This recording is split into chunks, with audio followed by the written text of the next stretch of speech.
Hello, welcome to the Wise Guys podcast. This is episode 3. Welcome back to the show. Today we're going to be talking about loneliness.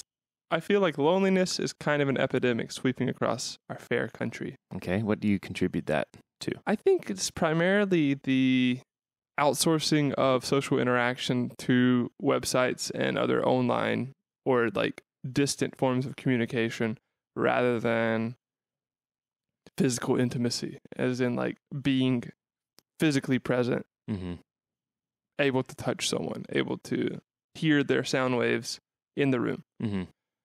A lot of it is just text on a screen and represented by like a profile picture or avatar. And at that point, interactions kind of are all filtered through this machine, this computer machine, and it kind of dilutes the experience of just being with other people. I think companies make the same argument for like, oh, you're not at your office, you're not going to do the same work. You called me last night. Yes. And you said, hey, Will, what's up? And I was like, nothing, dude. You want to come over at freaking 10 o'clock at night? And then you were so eager to get here that you got a speeding ticket. This is true. And I believe the officer's radar gun was miscalibrated, though. Did you tell him that? Yeah. Okay. Good. I'll still probably pay the fine. But Yeah, it's not fun. But my point in bringing that up is like, you just showed up to my house and drank milk. Like, just come home. Just come to my house. I didn't drink any milk. Oh, shoot. Why not? You drank. I didn't want any. My point is, Bill, like, just come over. Like, to my friends. Yeah. Two of my friends and my family. Just come over. Yeah, invite yourself. Yeah. Oh, really? Well, like, call me first, like you did. And I will invite you over. Okay. Because, like, I got this church group of friends. And great as they may be, unless there's, like, this social momentum to have an event, if I just decide to have people over, which I have, I'll, like, if I'm lucky, I'll get one. Really? It's kind of, like, shocking, honestly. I think you can attribute that to just the diverse sort of lives like that people lead. Like, you're going to be living right in the same neighborhood as someone, but due to the nature of your work or your job or your lack of a job or whatever sort of living situation you're in, you might be on a totally different schedule or just routine than everyone else around you. And no one has the same ones.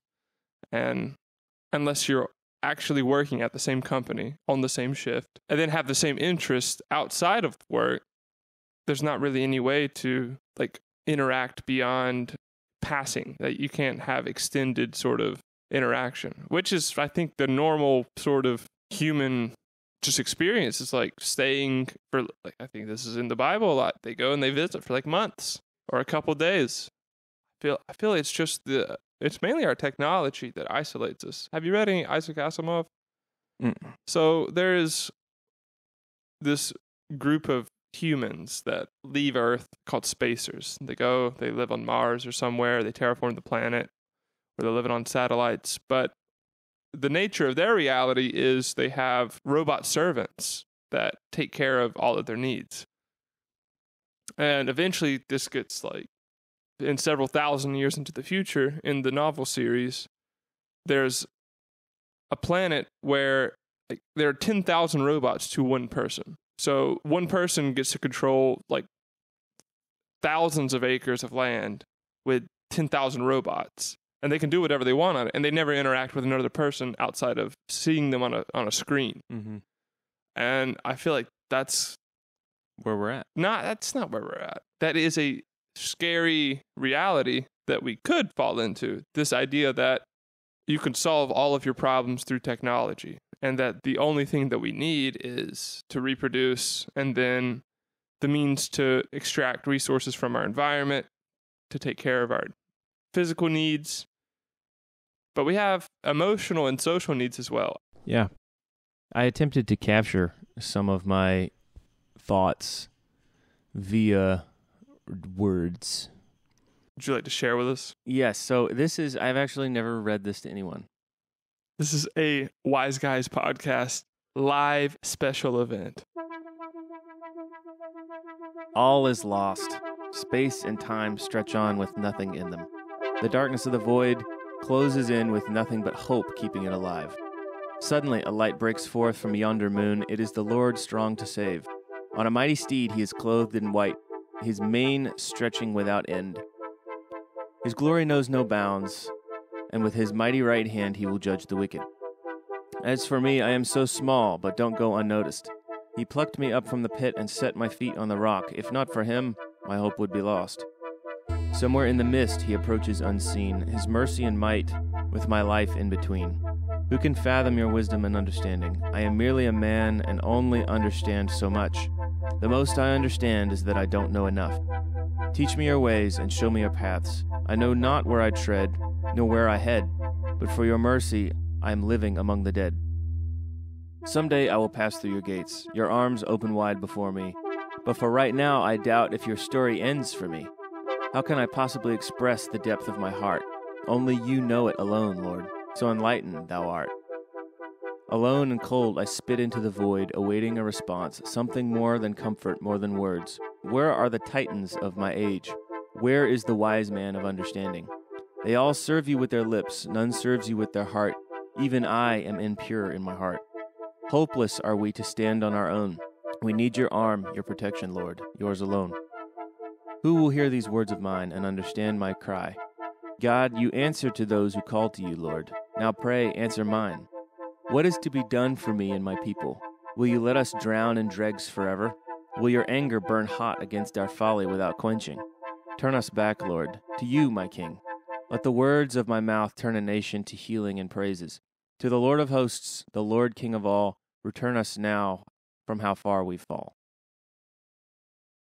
It's good. This is kind of why I was so adamant on the loneliness topic. Yeah. You can find it in the Psalms pretty easily. There's not one in particular that jumps out, but he affirms the sovereignty of the Lord, the strength of God, and then he goes into answer me in my situation, answer me in my suffering. Sort of prompted this thing that I just read, but it is heavily influenced by the Psalms. I think the content is representative of my heart. You could tell, but there's also some rhymes, which I appreciate. There's so much focus in our culture today on the romantic. Stop teaching your partner how to be your partner. The right person will be the right partner and more. It's like you're putting all this emphasis and pressure on this one person to perform to a fantasaical level. And I'm guilty of that. I'm not going to claim otherwise, And I also want a super awesome partner, which wanting a super awesome partner is not a bad thing. But when you have this preconceived idea of what they will be, you are setting yourself up to be disappointed when you're being disappointed with a good thing. Like they may actually be a rock star, but because of what you think they ought to be, yeah, they won't stack up and they won't be a rock star in your eyes, even though they could be, actually. Yeah, I think that's a very common thing. I wouldn't say I did that. I definitely tried to express myself and teach my girlfriend what I know and what I believe. Honestly. But in that pursuit, I think I neglected her feelings and just my sanity. It was to an end that wasn't healthy. Wasn't a sustainable sort of approach. It left me burnt out, left her stressed out. Neither party happy. To me, it seems like our education system's just one big Love Island. It's a dating scheme. It didn't do a very good job with me. It didn't? No. Okay. That was kind of my issue with it. I felt like I wasn't getting a good education. But in college, I was very introverted. I would mainly just play on my computer. I would talk to people that I knew and go to parties and stuff, and I'd hang out with people, but I never really felt like I fit into any of the friend groups. It felt like there was always some distance between me and them, or that I just couldn't quite accept their lifestyle, like, or want to take part in it in a more friendly way, I guess. Like, I just felt like a deep sense of separation between myself and everyone else when I was in college. What would you attribute that to? I think it's mainly the classes I was taking. Did you feel like they had your best interest in mind? No, I guess I didn't really trust anyone. I had like pretty severe trust problems. Like, I just didn't trust really anyone. Also, I think it was also like I went to 3 different colleges: ABAC, Georgia Southern, Georgia Tech. I don't care. If anyone wants to come and duel me in the street, the offer is open. On guard. So I went to ABAC. I got like the freshman experience, had a great time, made a lot of friends. Still felt this like, it's like nothing was enough. Like, I could go and do stuff, but it's like any time alone would just, I think it was just playing too many video games. It was stressed out about the money in college, stressed out about everything in college. Just, I had like pretty severe sleep problems. I was smoking cigarettes and weed. I think that's the main thing. I think it's the drugs. Like, it was just, they were interfering with my sleep, which was interfering with my social life. Everything else was stemming from that. But I would primarily attribute it to use of tobacco and weed. Mm-hmm. It would cause like just insomnia for all night till morning, and then I'd get some sleep. Yeah. And I think that problem is, I guess, probably the root of the separation. There's so many things that separate us from each other. First step, we don't see each other as much as we usually do, people in general. Secondly, we all have struggles that we deal with on a daily basis, whether that be money or family problems or girl problems or interpersonal, like I don't feel like I'm connecting or I can't communicate. Those together, not seeing each other very much and having constant problems, if you constantly bring your daily problems to the bigger events, which are meant to be steam blowing off, fun, happy times, which they don't always have to be, you become the guy no one wants to talk to. And you've made your problem worse. If I don't carve out the time to hang out with my friends, to bring these subjects up, you push yourself further away from the group. I think you're totally right. I think we're tribal animals.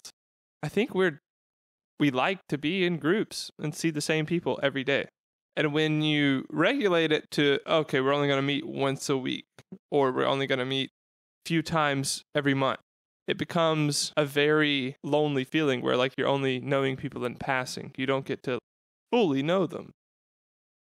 You don't get to spend weeks at a time with someone. Going on a camping trip is very different from going to a Bible study for an hour. Yeah. You're getting sweaty. You see the cycle of people being hungry, and then they eat, and then they feel better, or they're working, and they're sweating, and there are all these other things. You see their highs and lows. Yeah. The walls come down. You're not able to dress up in a suit and pretend to be a certain way.